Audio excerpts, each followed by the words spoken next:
4 weeks into a film last year, shot digitally, producer came to me and said, we've already saved £440,000 on stock and processing. That's a really good reason to shoot this.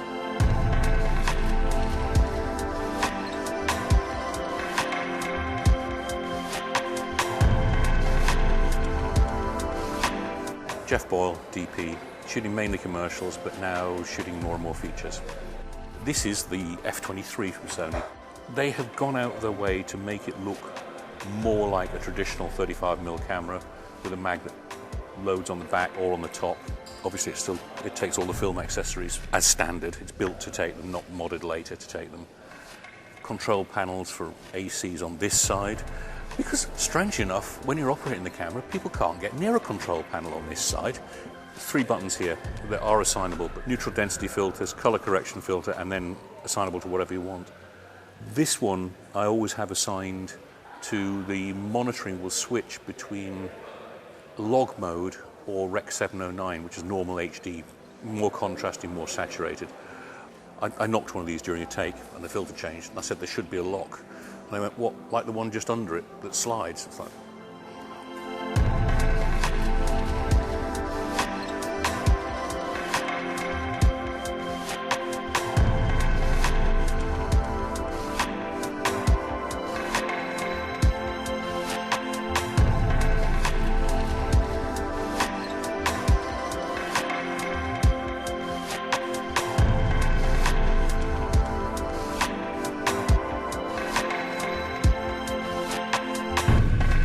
big argument going on between DPs about whether you should be using 2/3 chips or chips that are sized to match a film image because of the depth of field and so on. It's quite interesting. It's becoming a split between Europe and America because American DPs are used to shooting 35mm for TV work, whereas we're all used to shooting 16mm.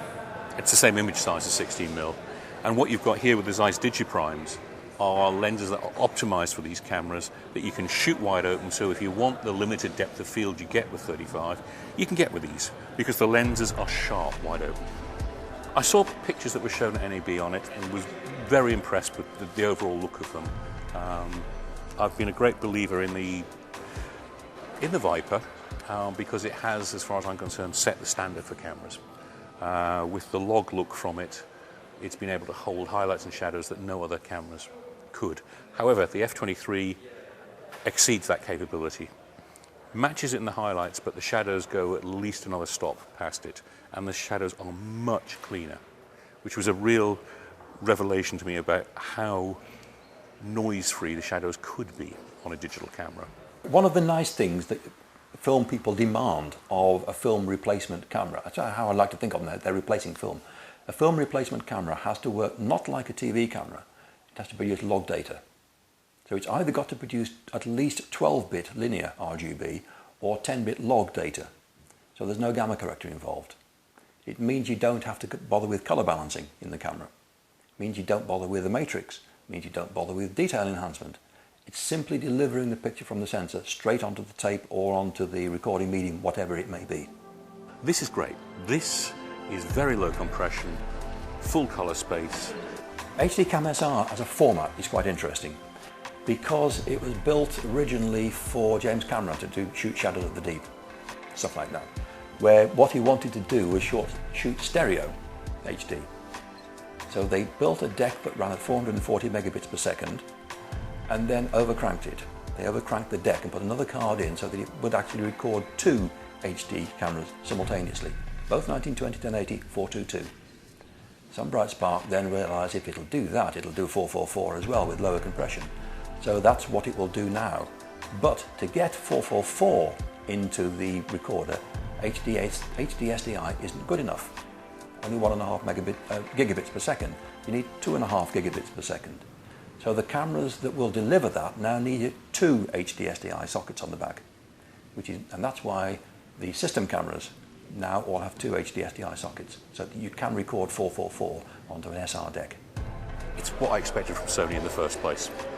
I've always expected the best from Sony, and I felt very let down with HDCAM. HDCAM SR has moved it back. An interesting question, why would somebody shooting film want to use this camera?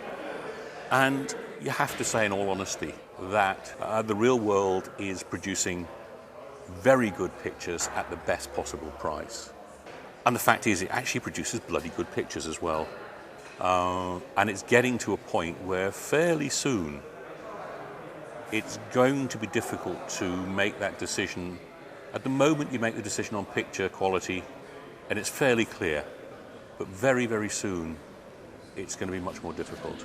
In fact, it is much more difficult with this, because looking at the Rolex commercial, I'm not sure shooting on film I'd have got anything more out of it, which is a hell of an admission for me to actually make. But they trust film. You never see what's happening on film until you see the rushes day, 2, 3 days later. Same happening in electronics. What's on the monitor isn't all that relevant, because they know it's going to work if you've got their confidence. That's the trick. Get the confidence first.